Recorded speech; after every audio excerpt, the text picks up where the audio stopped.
Hello प्यारे बच्चों, आज हमारा सेवंथ का दूसरा चैप्टर है हम भी बने महान। जैसे कि बच्चों इस पाठ में हमें ये बताया गया है कि हमें कुछ ऐसा कर्म करना चाहिए जिससे हमारा नाम हो, हमारा जग में नाम हो और हम महान बने।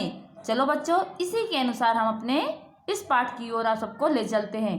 मेले में सब खिलौने ले रहे थे, तब नरेंद्र नामक एक लड़के ने 2 रुपये का एक शिवलिंग खरीदा। जैसे कि सब लोग मेले में खिलौने ले रहे थे, तो नरेंद्र नामक एक लड़के ने 2 रुपये में क्या खरीदा? शिवलिंग खरीदा। अब भी उसके पास एक चवन्नी बची थी। जैसे कि नरेंद्र ने नामक लड़के ने जब शिवलिंग खरीदा तो उसके शिवलिंग खरीदने के बाद उसके पास एक चवन्नी बची थी। एक लड़के को रोते देखकर नरेंद्र ने उससे पूछा, जैसे कि उसके पास एक चवन्नी बची थी तो नरेंद्र ने एक लड़के को रोते देखकर कहा, क्यों रो रहे हो? लड़के ने कहा, मेरे पास एक चवन्नी थी, कहीं गिर गई। अब मेरी माँ मुझे बहुत पीटेगी। कोई बात नहीं, यह लो चवन्नी। जैसे कि नरेंद्र ने कहा कि कोई बात नहीं, यह ले लो तुम चवन्नी। कहकर नरेंद्र ने अपनी चवन्नी उसे दे दी। किसको दे दी? जो लड़का रो रहा था उसको अपनी चवन्नी उठा के दे दी और आगे बढ़ गया। कभी नरेंद्र कुछ दूर ही गया था कि सामने से एक मोटर आती दिखाई दी। जैसे कि वह चवन्नी देकर जैसे कुछ आगे बढ़ा तो सामने से एक मोटर आती हुई दिखाई दी। एक छोटा सा बच्चा उस पर मोटर से बिल्कुल बेखबर चला जा रहा था। जैसे कि वह ऐसे जा रहा था जैसे उसे मोटर दिखाई दे ही ना रहा हो।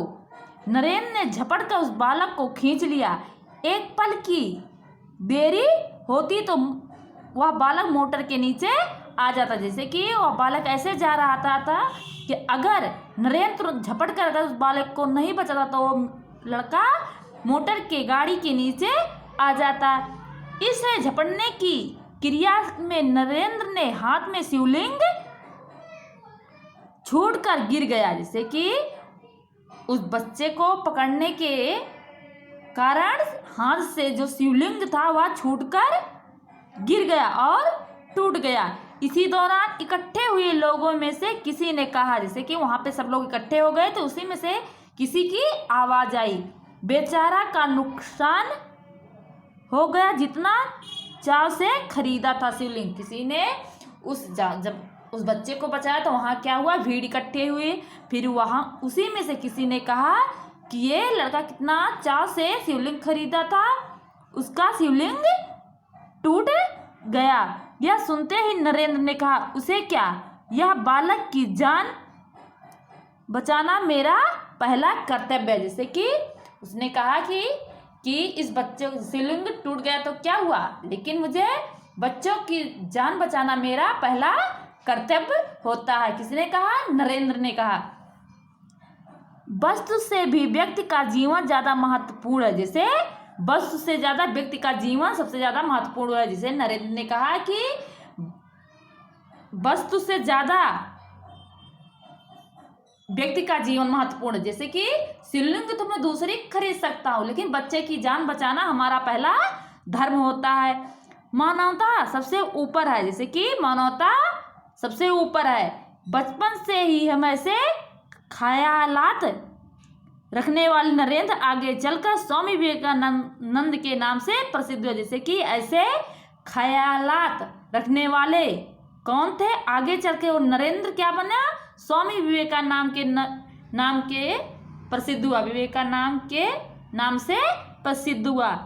फिर हमारा आता है नियम सबके लिए एक है। जैसे कि नियम सबके लिए, जैसे हमें अगर कोई काम करने को दिया जाए तो सबका नियम का पालन करना चाहिए। जो कोई अगर कह दे कि मुझे ये काम आपको सौंप रही हूँ, आपको ये करना है, तो उसका नियम के अनुसार पालन करना चाहिए। जैसे बात सन 1885 की है। जैसे कि बहुत साल पहले 1885 की है।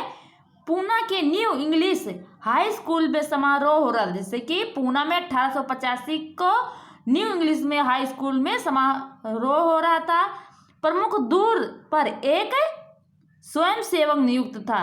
जैसे कि बहुत दूर से एक स्वयं सेवक नियुक्त था। उसने यह कर्तव्य भार दिया गया कि आने वाले आदमियों को अतिथियों को निमंत्रण देकर अंदर प्रवेश किया जाए। जैसे कि उन्हें यह भार दिया गया था कि कोई भी व्यक्ति, जैसे कि स्कूल में समारोह था तो उसमें यह लिखा गया था कि कोई भी निमंत्रण लेकर तभी अंदर प्रवेश करे, नहीं तो उसे बाहर ही लौटा दिया जाए। उन्हें सभा स्थल पर यथा स्थान बिठा दे। जैसे कि अगर जो निमंत्रण लेके आ रहा था उसे सभा स्थान पे यथा स्थान पे बैठा दिया जाए। उस समारोह के मुख्य अतिथि के मुख्य न्यायाधीश महादेव गोविंद रानडे जैसे ही विद्यालय के द्वार पे पहुंचे वैसे ही स्वयं सेवक ने उन्हें अंदर जाने से शीलतापूर्वक रोक दिया और निमंत्रण पत्र की मांग की। जैसे कि उनके समारोह के मुख्य अतिथि कौन? न्यायाधीश, जो स्कूल के प्रमुख न्यायाधीश महादेव गोविंद रानडे जैसे ही वह विद्यालय के द्वार पे पहुंचे तो उनके सेवक ने क्या किया? अंदर जाने से मना कर दिया। बोला कि मुझे निमंत्रण पत्र दिखाओ, तब मैं तुम्हें अंदर जाने का निमंत्रण दूंगा। बेटा, मेरे पास तो निमंत्रण पत्र नहीं है। जैसे कि सेवक के ऐसा कहने पर रामदेव गोविंद ने कहा कि मेरे पास निमंत्रण पत्र नहीं है। रानडे ने ऐसा कहा, महादेव रानडे ने ऐसा कहा कि मेरे पास निमंत्रण पत्र नहीं है, क्षमा करें। जैसे कि सेवक ने कहा क्षमा करें, तब आप अंदर प्रवेश नहीं कर सकेंगे। स्वयं सेवक नम्रता पूर्वक उत्तर दिया। जैसे कि जब वो बोला कि मेरे पास निमंत्रण पत्र नहीं है तो उन्होंने हाथ जोड़ के कहा कि क्षमा करें, आपको अंदर जाने की अनुमति नहीं मिलेगी। द्वार पर खड़े रानडे को देखकर स्वागत समिति के कई सदस्य आ गए। जैसे कि उनको द्वार पर खड़े देखकर वहां के स्वागत समिति आ गए और उन्हें मंच की ओर ले जाने का प्रयास करने लगे। जैसे कि वहां पे स्वागत समिति के सदस्य आ गए और रानडे को मंच की ओर ले जाने के लिए प्रयास करने लगे और स्वयं सेवक ने आगे बढ़कर कहा। जैसे कि जब वह रानडे को स्वयं मंच पर ले जाने के लिए समिति लोग आगे बढ़ने लगे तो स्वयं सेवक ने बढ़कर कहा, श्रीमान, मेरे कार्य में यदि स्वागत समिति के सदस्य भी रोड़ा अटकाएंगे तो मैं फिर अपना कर्तव्य कैसे निभा पाऊंगा। जैसे कि ऐसा करने से तो उन्होंने कहा कि अगर ये स्वागत समिति के लोग अगर हमारे बीच में रोड़ा बनेंगे तो मैं अपना कर्तव्य का पालन कैसे करूंगा। कोई भी अतिथि हो उसके पास निमंत्रण पत्र होना ही चाहिए। जैसे कि स्वयं सेवक ने कहा कि कोई भी अतिथि हो सबके पास निमंत्रण पत्र होना चाहिए। भेदभाव की नीति मुझसे नहीं बरती जाएगी। इससे भेदभाव की नीति मुझसे नहीं बरती जाएगी। जिससे कि उन्होंने कहा मुझे इससे भेदभाव की नीति बरती नहीं जाएगी। यह सेवक आगे चलकर गोपाल कृष्ण गोखले के नाम से प्रसिद्ध हुआ। जिससे कि ये जो थे वह सेवक कौन था?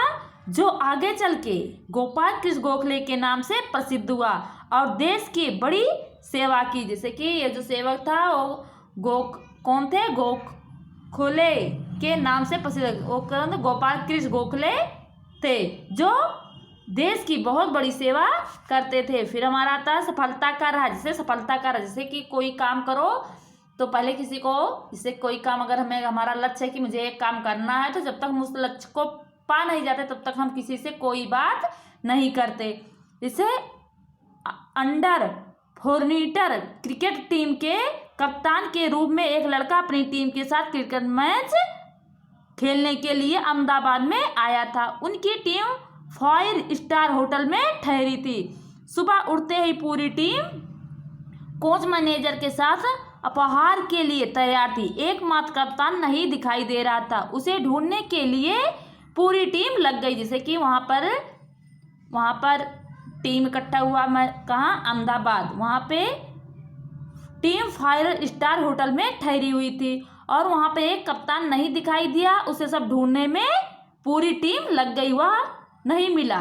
बाद में किसी ने जाकर उसके कमरे में गैलरी में देखा कि वह एक लड़का को खेल रहा था। जैसे कि वह गैलरी में जाके देखा तो वह एक लड़के के साथ खेल रहा था। सभी खिलाड़ी टीम में शामिल होने पर ही संतुष्ट थे, लेकिन वह कप्तान होकर भी सारी रात अपने आप अभ्यास करता रहा। उसका अभ्यास एक क्रिकेट के प्रति लगाव देखने कोच मैनेजर और सभी साथ ही खिलाड़ी दंग रह गए, जैसे कि उसे अकेला देखकर सब लोग दंग रह कि अकेला कैसे खेल रहा है।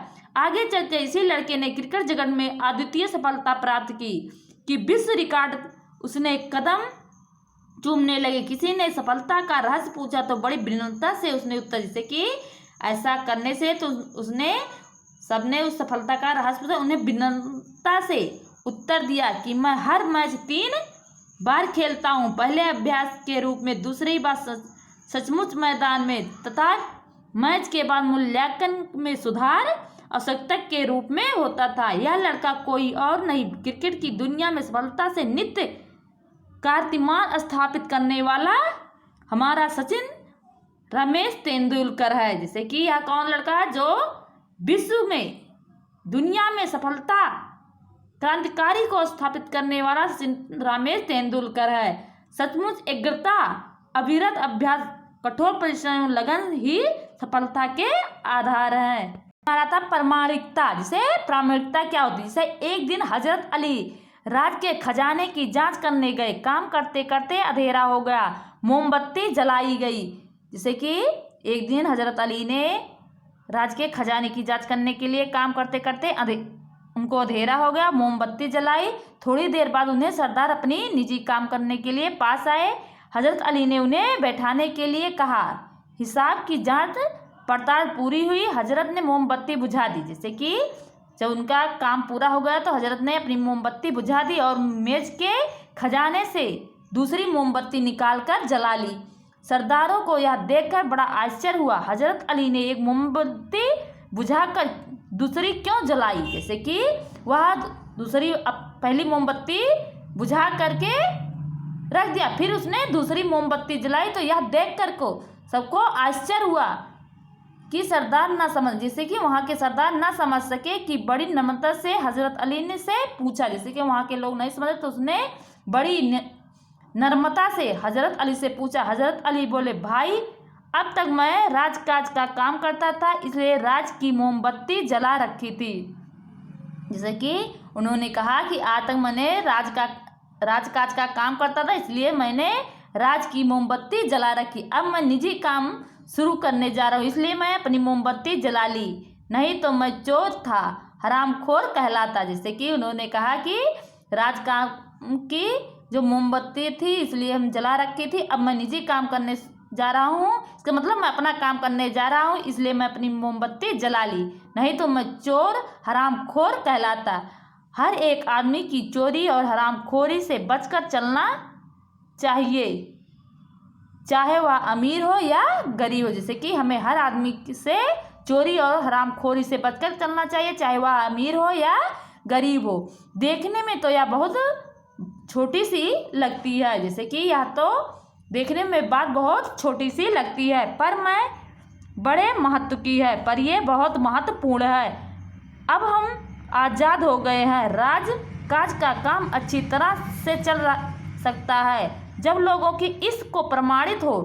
तब हमारे पुरखों ने कहा है, माँ मुग्ध कस्यम दग्नम, किसी ने धन माल की लालच मत करो। जैसे कि माँ गिद्ध कस्यम दग्ना, हमें किसी भी धन की लालसा नहीं करनी चाहिए। यह मनुष्य के लिए सबसे बड़ी सीख है। चलो बच्चों, हमारा ये चैप्टर यहीं पे समाप्त होता है, फिर अगले चैप्टर में मिलते हैं, तब तक के लिए जय हिंद।